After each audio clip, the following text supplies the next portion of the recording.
এক ছিল গহীন জঙ্গল।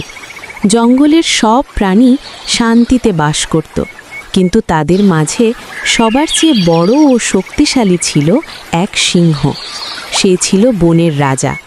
তার বুদ্ধি ও ন্যায়পরায়ণতার কারণে সব প্রাণী তাকে শ্রদ্ধা করত।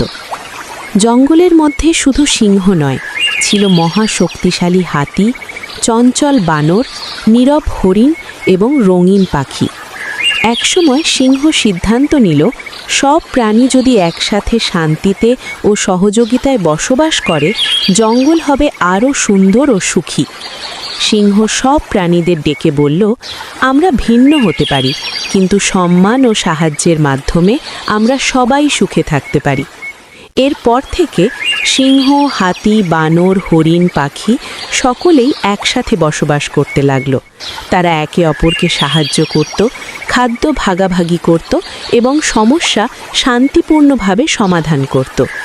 জঙ্গলটি ধীরে ধীরে আনন্দ ও মিলনের এক সুন্দর স্থানে পরিণত হলো। সব প্রাণী এখন একে অপরের প্রতি শ্রদ্ধাশীল ও সহমর্মী হয়ে উঠল। সিংহের ন্যায়পরায়ণ ও দয়ালু শাসনে জঙ্গল ছিল শান্তি ও সুখে পূর্ণ। জঙ্গলের প্রতিটি দিন ছিল আনন্দময় এবং সব প্রাণী একসাথে মিলেমিশে জীবন কাটাতে লাগলো।